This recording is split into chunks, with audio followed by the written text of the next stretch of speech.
আসসালামু আলাইকুম। সংবাদে আপনাদের সবাইকে স্বাগত জানাচ্ছি। আমি ফিরোজ তোহা। শুরুতেই সংবাদ শিরোনাম। বাংলাদেশের সর্বশেষ গুরুত্বপূর্ণ আপডেট সংবাদে আপনাকে স্বাগত। শুরুতেই সংবাদ শিরোনাম, পরে বিস্তারিত। শুরুতেই জানাব দেশের চলমান পরিস্থিতি নিরসনে যে পরামর্শ দিলেন ভিপি নূর।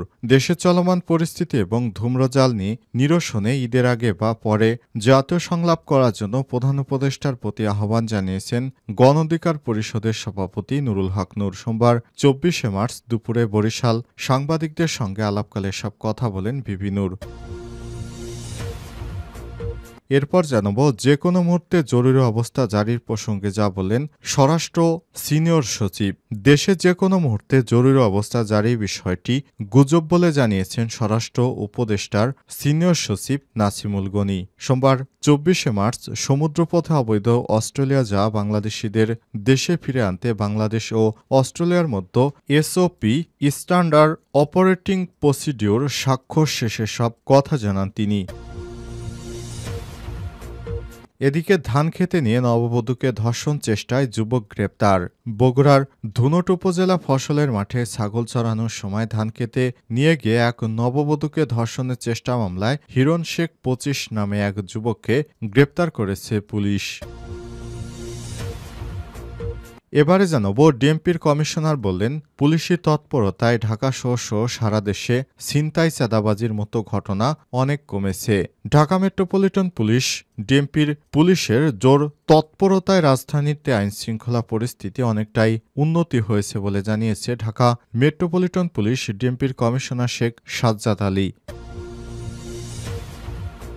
এদিকে মঙ্গল শোভাযাত্রা নিয়ে বৈঠক শেষে যা বলেন সংস্কৃতি বিষয়ক উপদেষ্টা। মঙ্গল শোভাযাত্রার নাম পরিবর্তন সহ আসছে পহেলা বৈশাখে। নতুনত্ব আনতে বৈঠকে বসেছিল বিভিন্ন আয়োজক সহ অংশীজনরা। সোমবার ২৪শে মার্চ বেলা ১১টার দিকে ঢাকা বিশ্ববিদ্যালয়ের ঢাবির সিনেট হলে এই বৈঠক শুরু হয়ে দুপুর ১টার দিকে শেষ হয়। সেখানে উপস্থিত ছিলেন সংস্কৃতি বিষয়ক উপদেষ্টা মোস্তফা সরোয়ার ফারুকী। এবং সর্বশেষ জানাবো এনসিপি বাংলাদেশের নতুন রাজনৈতিক বন্দোবস্তের সূচনা। জাতীয় নাগরিক পার্টি এনসিপি শুধু রাজনৈতিক দল হিসেবেই নয়, বরং দেশে বাংলাদেশের মানুষের নতুন রাজনৈতিক বন্দোবস্তের সূচনা হিসেবে দেখার আহ্বান জানিয়েছে দলটির আহ্বায়ক নাহিদ ইসলাম। আজ ২৪শে মার্চ বিকেলে বিভিন্ন দেশের কূটনৈতিকদের সঙ্গে এনসিপি আয়োজিত ইফতার মাহফিলে তিনি এই আহ্বান জানান। প্রিয় দর্শক, এতক্ষণ শুনছিলেন সংবাদ শিরোনাম, এবারে বিস্তারিত। তবে তার আগে বন্ধুরা অনুরোধ থাকবে এই সংবাদটিতে একটি লাইক দিন। এই চ্যানেলে আপনি নতুন হয়ে থাকলে আমাদের সংবাদটি দেখতে দেখতে চ্যানেলটি সাবস্ক্রাইব করে রাখুন। কমেন্ট করে বন্ধুরা আপনার মূল্যবান মতামত জানিয়ে দিন আপনি বিশ্বের কোন দেশ থেকে বা বাংলাদেশের কোন স্থান থেকে আমাদের সংবাদটি দেখছেন এবং শুনছেন। এবারে বিস্তারিত। দেশের চলমান পরিস্থিতি নিরসনে যে পরামর্শ দিলেন ভিপি নূর। দেশের চলমান পরিস্থিতি এবং সৃষ্ট ধূম্রজাল নিরসনে ঈদের আগে বা পরে জাতীয় সংলাপ করার জন্য প্রধান উপদেষ্টার প্রতি আহ্বান জানিয়েছেন গণ অধিকার পরিষদের সভাপতি নুরুল হক নূর। সোমবার ২৪শে মার্চ দুপুরে বরিশাল সাংবাদিকদের সঙ্গে আলাপকালে সব কথা বলেছেন তিনি। এ সময় নুরুল হক নূর বলেন, এই মুহূর্তে রাষ্ট্র সংস্কার একটা অবাধ নিরপেক্ষ নির্বাচনের জন্য জাতীয় ঐক্যমত খুবই জরুরি। সামরিক বাহিনীকে টার্গেট করে অঘটন যেন আর না ঘটে।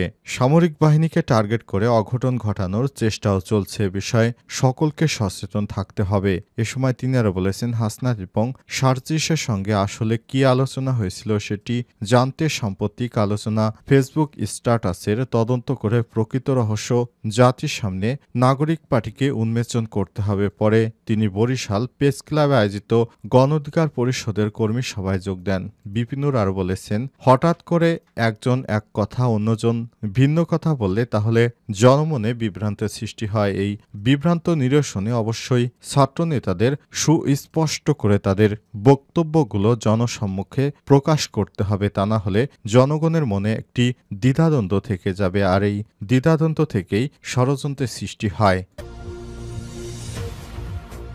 যে কোনো মুহূর্তে জরুরি অবস্থা জারি প্রসঙ্গে যা বলেন স্বরাষ্ট্র সিনিয়র সচিব। দেশে যে কোনো মুহূর্তে জরুরি অবস্থা জারি বিষয়ে গুজব বলে জানিয়েছে স্বরাষ্ট্র মন্ত্রণালয়ের সিনিয়র সচিব নাসিমুল গনি। সোমবার ২৪শে মার্চ সমুদ্রপথে অবৈধ অস্ট্রেলিয়া যা বাংলাদেশিদের দেশে ফিরে আনতে বাংলাদেশ ও অস্ট্রেলিয়ার মধ্যে এসওপি স্ট্যান্ডার্ড অপারেটিং প্রসিকিউটর স্বাক্ষর শেষে সব কথা জানান তিনি। এর আগে রোববার ২৩শে মার্চ রাত থেকে সামাজিক যোগাযোগ মাধ্যমে খবর ছড়িয়ে পড়েছে যে কোনো সময় জরুরি অবস্থা জারি হতে পারে। সাংবাদিকদের প্রশ্নের জবাবে নাসিমুল গনি বলেছেন, বিষয়টি গুজব, এটা মন্তব্য করার কিছু নেই। এ সময় তিনি আরও বলেছেন, সারা দেশে আইনশৃঙ্খলা রক্ষাকারী বাহিনীর জরুরি তৎপরতার কারণে দেশে অপরাধ অনেক অংশে কমে গেছে। আমরা গ্যারান্টি দিতে পারছি না যে অপরাধ হচ্ছে না, তবে সেটার পরিসংখ্যান অনেকটা সীমিত। এ ব্যাপারেও পুলিশ কাজ করছে। আমরা যথা দ্রুত সম্ভব আমাদের এই খারাপ পরিস্থিতি ঠিক করার চেষ্টা করছি। এদিকে চলতি মার্চ মাসের শেষ দিকে ঢাকায় অস্ট্রেলিয়া ভিসা সেন্টার চালু হচ্ছে বলে জানিয়েছেন সিনিয়র সচিব নাসিমুল গনি। তিনি আরও বলেন, অস্ট্রেলিয়ার ভিসা সেন্টারটা বাংলাদেশের বাইরে ছিল। বাংলাদেশিদের জন্য অস্ট্রেলিয়ার ভিসা প্রসেস এতদিন নয়াদিল্লি থেকে হয়ে আসছিল। তারা এই মাসের শেষ থেকে ঢাকায় তাদের কার্যক্রম শুরু করবে। ঈদের পরপরই হয়তো চালু হতে যাচ্ছে বলে জানান তিনি। ধানক্ষেতে নিয়ে নববধূকে ধর্ষণের চেষ্টায় যুবক গ্রেপ্তার। বগুড়ার ধুনট উপজেলার ফসলের মাঠে ছাগল চরানোর সময় ধানক্ষেতে নিয়ে এক নববধূকে ধর্ষণের চেষ্টার মামলায় হিরণ শেখ ২৫ নামে এক যুবককে গ্রেপ্তার করেছে পুলিশ। সোমবার ২৪শে মার্চ বিকেলে ধুনট থানা থেকে আদালতের মাধ্যমে তাকে বগুড়া জেলা কারাগারে পাঠানো হয়েছে। হিরণ শেখ উপজেলার চৌকিবাড়ি ইউনিয়নের বিশ্ব হরিগাছা গ্রামের ইসমাইল শেখের ছেলে। এর আগে রোববার রাতে তাকে গ্রেপ্তার করা হয়। মামলার সূত্র থেকে জানা গেছে, উপজেলার বিশ্ব হরিগাছা গ্রামের পরিবহন শ্রমিকের মেয়ে ১৮ প্রায় ৩ মাস আগেই পার্শ্ববর্তী শীতলাবিল গুচ্ছগ্রামে বিয়ে হয়। বিয়ের পর থেকে ওই নববধূকে বিভিন্নভাবে উত্ত্যক্ত করে হিরণ শেখ। এ বিষয়ে অভিভাবককে জানানো হলে নববধূর উপর ক্ষুব্ধ হয়ে ওঠে হিরণ। এ অবস্থায় ২০২৪ সালের ১৪ অক্টোবর দুপুরে ওই নববধূকে বাড়ির পাশে মাঠে ছাগল চরানোর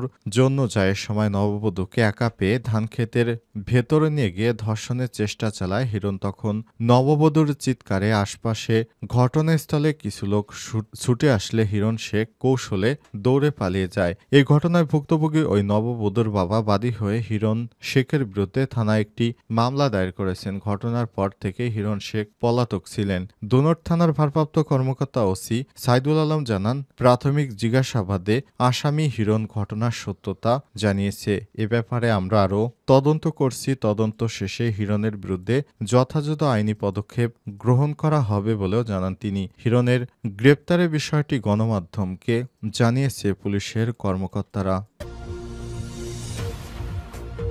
ডিএমপির কমিশনার বললেন, পুলিশি তৎপরতায় ছিনতাই, চাঁদাবাজির মতো ঘটনা অনেক কমে গেছে। ঢাকা মেট্রোপলিটন পুলিশ ডিএমপির জরুরি তৎপরতায় রাজধানীতে আইনশৃঙ্খলা বাহিনীর পরিস্থিতি অনেকটা উন্নতি করেছে বলে জানিয়েছেন ডিএমপির কমিশনার শেখ সাজ্জাদ আলী। আজ ডিএমপি কর্মকর্তারা বৈঠকে সব কথা বলেছেন। এ সময় ডিএমপির কমিশনার শেখ সাজ্জাদ আলী বলেছেন, সারা দেশব্যাপী ৫ই অগস্টের পর যে নৈরাজ্য হানাহানি সৃষ্টি হয়েছিল, পুলিশের তৎপরতায় সেগুলো আস্তে আস্তে বন্ধ হয়ে যাচ্ছে এবং আমরা দেশকে একটি স্থিতিশীল অবস্থায় নিয়ে আসার জন্য আমরা কাজ করছি বলে জানান তিনি। এ সময় শেখ সাজ্জাদ আলী বলেছেন, পুলিশ কিছুদিন সক্রিয় ছিল না, পুলিশ ফাংশন করতে পারছিল না। এ কারণে দেশে এই সুযোগটাকে কাজে লাগিয়ে অনেকে চাঁদাবাজি, রাহাজানি, হানাহানি করার সুযোগ পেয়েছিল। তবে বিষয়টি চাঁদাবাজি এখন অনেক অংশে কমে গেছে। আমরা মহানগর ঢাকা সহ বিভিন্ন এলাকায় আমাদের টহলকে জোরদার করেছি। এছাড়াও যারা টহলে না যাবে তাদের বিরুদ্ধেও পানিশমেন্ট এর ব্যবস্থার পরই এ ধরনের সুখবর আসতে শুরু করেছে। আশা করি আইনশৃঙ্খলা পরিস্থিতি উন্নতি করার জন্য পুলিশ বদ্ধপরিকর। পুলিশের সঙ্গে বর্তমানে কাজ করছে সেনা সদস্যরা। জানা গিয়েছে, সেনাবাহিনীর সদস্যরাও দেশের বিভিন্ন এলাকায় পুলিশের সঙ্গে একত্রিত হয়ে তারাও অপারেশন চালাচ্ছে এবং তারাও খুবই আইন শৃঙ্খলা পরিস্থিতি উন্নতির ব্যাপারে পুলিশকে সর্বাত্মক সহযোগিতা করছে, যার কারণে বর্তমানে আইন শৃঙ্খলা এখন আগের থেকে অনেক ভালো অবস্থানে আছে। এর জন্য কৃতিত্ব সেই আমাদের সামরিক বাহিনীর, কারণ সামরিক বাহিনীর তৎপরতায় ছিনতাই, চাঁদাবাজ সহ বিভিন্ন অপরাধ এখন অনেক অংশে কমে গেছে। সাধারণ মানুষ আগের থেকে আরও বেশি নিরাপত্তায় রয়েছে বলেও জানান ডিএমপির কমিশনার শেখ সাজ্জাদ আলী।